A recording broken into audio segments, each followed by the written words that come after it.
PailCast. I am your host, Jim Green, as always. We're going to take another look at certain things going on in the gaming world. This week we're going to talk about casual gaming and its effect on gaming. It's becoming a lot more prevalent. In the past couple of years, it's generated a lot more revenue.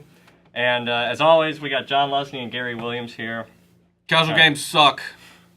Killing the gaming industry. We know where this one's going already. So guys, over the past couple of years, the North American market, casual gaming has generated at least $1.15 billion. At least that's what they're speculating up until 2011. Do you guys think that this quote-unquote hype train of casual gaming is going to kind of continue on? I personally think it is. I think it is going to continue on, and it probably all started with just online flash games. PopCap games, Yahoo games. I'd be willing to bet that's where it started. I like wasting time at work sometimes and playing Peggle or some backgammon or whatever the hell. But that would probably be the root of it, and now it's starting to creep its way into non-games on my consoles, and I don't want it on there. It doesn't have any right to be on my consoles because it's starting to change the mentality of developers and publishers specifically, on how they release games. And I think it's only going to continue to grow and destroy the things that I like about gaming. It's funny you say that about publishers because Vander Caballero over at EA has been quoted as saying, fail fast and often, be a rebel when it comes to casual games. And I find that funny coming from EA, or maybe I don't because some of their games suck a lot. They're saying to rethink the game creation process, get the rough ideas down, don't worry about the graphics and all that jazz. Yeah, I mean, it's interesting. Like, you make a good point, or he makes a good point, in my opinion, because they also said, I think John Riccitiello said like a couple weeks ago that the day of the individual developer is over. That you've got to have companies like EA to umbrella, companies like Pandemic and BioWare, and to fund them to make games that are coming out on these consoles today because they're so fucking expensive to make. Like they're not cheap. And so I think for those individual like developers like PopCap or whoever making casual games is really not only a potential profitable situation, but it's really the only situation they've got because they can't afford to make an Xbox 360 game or a PS3 game or a Wii game. Let's talk about XNA for a second. It's something that Microsoft kind of haphazardly has thrown out there. We haven't really heard a lot more about it. What is it? It's JavaScript. A whole lot of hype train bullshit is what it. When did we hear about it? Honestly, man, what was it? 2 years ago? Yeah. 2 years ago. Where's XNA games? Have you played one? No. Have you played one? Nope. What the fuck? Where are they at? And they've been real quiet about it, and it makes me think: is this one of another Xbox idea that has fallen down? I don't necessarily think it's a failure. I mean, I think the big question is what is your yardstick, to measure success? I mean, what is it that says whether XNA is a failure or not? I mean, first of all, XNA is not just for me to develop games or you to develop games. It's also a tool set for the developers themselves, the big names. They've got obviously a more broad scope of tools to work with, and is that expediting game development for the 360?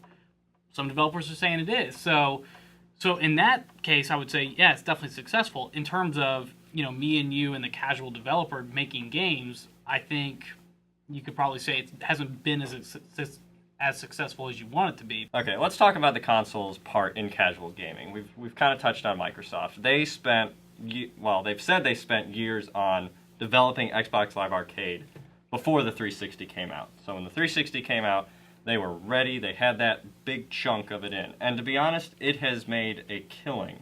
PlayStation Network doesn't really have... I mean, they have the PlayStation Store, but they're kind of slowly now rolling out some more casual games.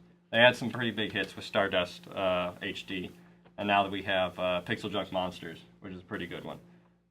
Do you think that has hurt Sony early on? Well, I mean, to be fair, they're still playing a year behind anyway. And, I mean, Right. They have the quintessential, garage guy making one game, everyday shooter, made by one guy in his quote-unquote garage. I mean, do you know of one guy making a game on the 360? Like, that's something that they've promoted the hell out of, and I think that they've done an amazing job of it. One guy making one game. Hey, look what we did. I'll disagree with you there. And I'm not disagreeing with you that it's cool that one guy made a game. I'm disagreeing with you with the way they promo it. Like, when I get on my 360 and when I connect to Xbox Live, I feel an urge to go on to Xbox Live Arcade and buy a game. Because that's the way it's centered around. Okay, PlayStation isn't the same exactly. way. But the point is you said that that they've done a good job of promoting it. I think they've done a shitty job. Basically, I'm opening up a web page and surfing through and making a purchase. Like on Xbox Live, I feel much more connected to like Xbox Live Arcade, the store, making those purchases. If I was a developer and I said, okay, guys, here are your 2 platforms to choose. Now pick one. Where do you think we're going to make the most money? I would say hands down Xbox Live. See, I think with home, I think you're going to go into this main central area and you're going to see the billboards or the planes flying with banners behind it or something like that to get that point across. Well, I mean, and that's a really good point, because if that is the way home is, and if it is more of a way to promote your game, then Sony needs to get that out for more reasons than just to please the audience. I mean, Right. It's going to be a moneymaker, because right now I'm not spending anything on the PlayStation Network, and I'm sure they're getting a cut of that. So, that's one more reason to hurry home down the pipe. Well, let's talk about the Wii for a second. It is, for more or less, a casual game console. That's all it is at this point. Poor guy. It's a toy is what it is. Come on. Okay, well, they've sold over 21 million units. People like to buy It toys. surpassed the GameCube lifetime sales already. Well, that's not surprising. Right. It's 2 GameCubes stuck together, so it's going to sell twice as much. Twice the value for Twice the exactly. value. Obviously for us, we like the more story-driven, hardcore, 21-hour plus games. For other people, and obviously this is shown, they want the pick-up-and-play games. That's obviously what's driving the Wii's success. Do you guys see them coming off this train ever, or at least in the near future? And what steps can Xbox or Sony do to compete with that? I am not of the camp that the Wii has legs. I think if they do not change their strategy, as Iwata has pointed out, I think they are absolutely screwed. I completely disagree. I think it will have legs because, in terms of the casual market that they have, the people that think it's a toy and they can buy, they don't care. They don't know any better anyway, so they'll just buy a $20 game that has a name that I recognize, buy it up. Mario Party 52, got it. They don't care. For us, I completely agree. The hardcore, it will not have legs at all. Some pretty big players are going to be coming down the pipe. That they are casual games in a sense, but they're casual games that have a little more substance to them. And that is LittleBigPlanet and Spore. And we can talk about the Spielberg LittleBigPlanet clone that is Boom Blox. Which, by the way, let's start with Boom Blox. I watched the trailer for this. What does that look like to you? It honestly looks a little fun. The first thing I'm watching, I'm like, holy shit, this is a square version of LittleBigPlanet. Yes, square version. And in total 3D. But it looks like a lot of fun. It is that casual game. I can see myself enjoying that. A lot of them they set up in the video, they're like Rube Like Goldberg forts. things. Where you're just setting up like all these weird, intricate like devices, and then you blow up one thing, and then it just dominoes into all this other stuff. And then you or me or whoever can edit that level to however you want, and then you can actually post that up on the Wii Connect channel. Another big one, we just saw a lot of media for it this past week, is Will Wright's Spore.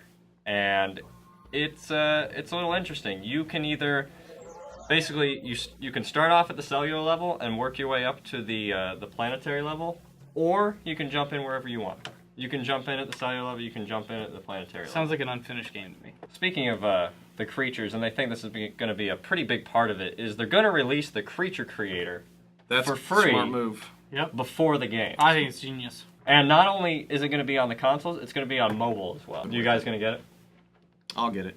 I will. I'm just curious enough to where I'll get it. I'll say again what I've said before. I'm really interested to see what people think about it. I will probably not buy it. So that does it for us here at PailCast. Be sure to check out the daily shows Monday and Wednesday. Again, you'll get this on Tuesday, as you already know that because you're watching it. And John's little show and tell gaming show on Thursdays. So, guys, have a good week. We'll see you guys next.